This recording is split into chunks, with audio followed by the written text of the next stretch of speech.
Welcome back to the Kyle Olson Show. The most intriguing pollster of 2020, just like he was in 2016, is Robert Cahaly of the Trafalgar Group, and he joins me now. So, Robert, you have an interesting theory about college football, especially the Big Ten, which has teams primarily in the Midwest, and the presidential election. Explain that.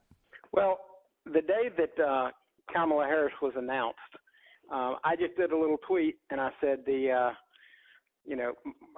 something to the equivalent of, I'm telling you now, Big Ten canceling football is going to be the most impactful thing that happened today in this race. And it's because, that's what I really believe. And I gave the example in the tweet about, imagine a Big Ten football fan, sitting there on the couch watching the SEC or ACT teams play, and then, asking, well, why are we not playing? And that I said that politicians who do not make it clear loudly and often that they oppose this decision will pay a political price. And, the tweet kind of just got a lot more attention than I certainly expected it to. And before I know it, I'm on CNN's McConnell show that Saturday. And it's kind of exploded from there. But I find it very interesting that as many people as dismissed what I said, that Donald Trump continues to talk about it, Big Ten, and Joe Biden's newest ad shows images of empty Michigan Stadium and tries to blame it on Trump. So looks like they're both taking my advice. So explain your theory and why a Joe Biden would be harmed, say, in Michigan, where as of this moment there will not be college football played. Why will he be harmed? Well, it wasn't necessarily about Biden, because the way I explained it is politicians who do not oppose this decision loudly and often. So I'm not necessarily saying it's going to hurt Biden. Basically, it was my advice to all politicians. You need to be mad as hell about this and make it known. And now, when we did poll it, and we had started the poll before the McConnell show, but we finished it after the DNC, what we found is, I believe it was 63.8% of undecided voters were very much in favor of playing ball regardless of COVID concerns. And at that time, only Trump had said he supported them playing ball. And actually, Biden didn't say he supports them. He's blaming the fact they're not playing ball on Trump. But we asked them, knowing that Trump wants them to play ball anyway, to make you more or less likely to vote for him.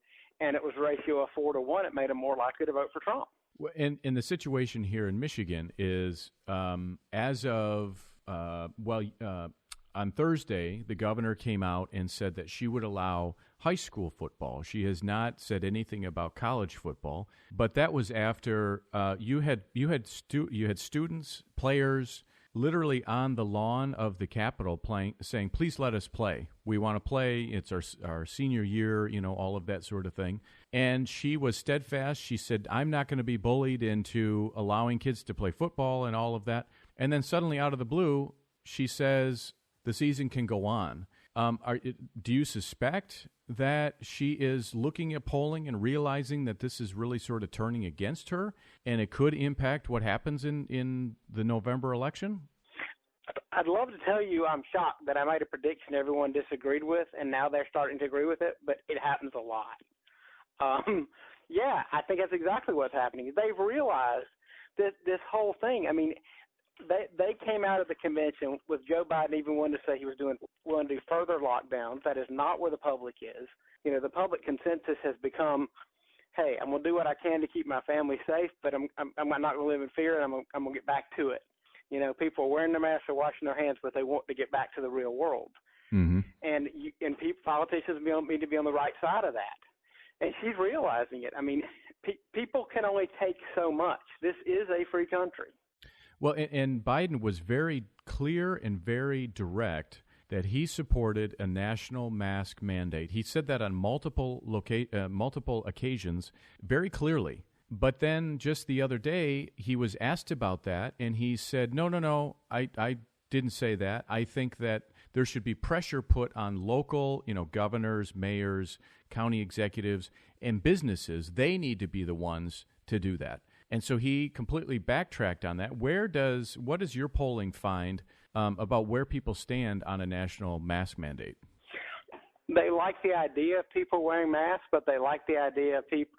They like the idea of. I mean, the best way I can put it is the freedom to be told what the smart thing to do is, and then be trusted to do it.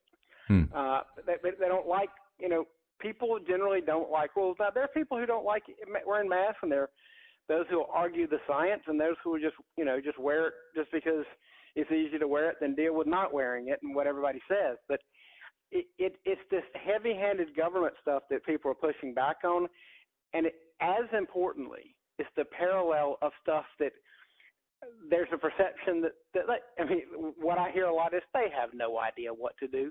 Mm-hmm. That people they really don't think the government could have prevented it. They don't think the government can stop it.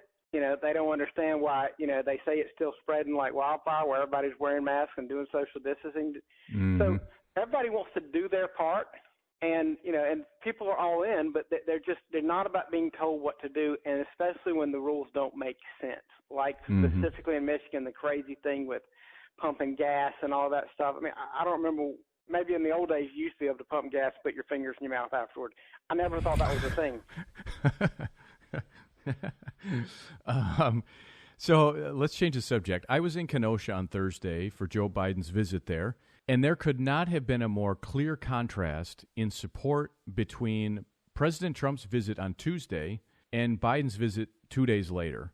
There were images of huge crowds for Trump, but the turnout for Biden was really pretty small. And I would say just, based on observing people and talking to people, they were more anti-Trump than they were pro-Biden. Are you able to gauge enthusiasm in polling? Absolutely. And that's what I've told everybody there. People keep telling me, there's an enthusiasm gap. I'm like, yeah, but curb your enthusiasm about the enthusiasm gap. I hear this from Trump people all the time because, yes, there's an enthusiasm gap between Trump and Biden, but there's not an enthusiasm gap between, the intensity of those who dislike Trump and like Trump. There are people who are coming out to vote against Trump, and they would be voting for a yellow watermelon. It wouldn't matter. They'd vote for a pink Chevy. They don't care. They just don't want Trump. So, yes, there's an enthusiasm gap, but is it a huge, game changer? No, I don't think it is. Interesting. So what, if you were advising President Trump, what would you say he needs to do to win? Don't pick small fights with people smaller than below you. I mean, just don't get into silly arguments. Avoid it. Even if somebody deserves you to have them, for him to cut them down a couple notches, don't do it. Mm-hmm. Stay above that fray. Stay out of that stuff. Stay out of those traps. I would think that's most of it. And do what you can to show people you're doing your best in the economy and outflank the Congress, certainly the leadership, as best you can. And don't be daunted by these silly polls because they are silly. They don't acknowledge the fact that we all know. Anybody who understands basic logic, you all know somebody who likes Trump who wouldn't put a sign in front of their yard because they don't want to deal with the crap. Well, guess what? They're not going to tell someone on the phone. So, these old-fashioned Pony Express pollsters that rely just on live voice, that quote-unquote industry standard, according to Nate Silver and the thinking heads, it doesn't work.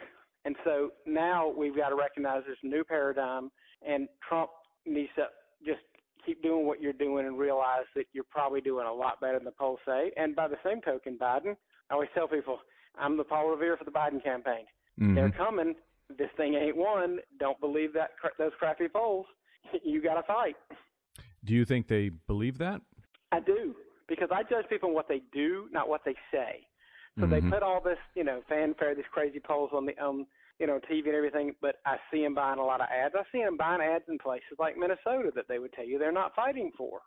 So I think they do know. I mean, Joe Biden wouldn't have gone to Wisconsin if he didn't know. Joe Biden would have done a TV ad with an empty football stadium if he didn't understand that what we said was right. So your Trafalgar group put out a poll on Friday showing that Trump is about 3 points ahead in Florida. It seems to me in these battleground states, whether it's Michigan, Wisconsin, Florida, Minnesota, things seem to be trending in Trump's direction. Is that how you're seeing things as well? What could, and obviously there could be something that we can't even envision, but what does it sort of take to get things to trend the other direction? I mean, it's a presidential election. Mm-hmm. I mean, you know, we're one crazy dictator somewhere in the world, one international incident, one tweet, one bombshell away from this whole thing changing. You know, I think anybody who thinks there's going to be stability in this election is crazy. Robert Cahaly of the Trafalgar Group, thanks for joining me today. Absolutely. It's always good to be here. You got a great show. Thank you. Thank you. Thank you so much for joining me today. For more of my work, go to Breitbart.com or find me on Twitter, Kyle Olson 4. Use the same handle for Parler, Kyle Olson 4, KYLEOLSON and the number 4. This is The Kyle Olson Show.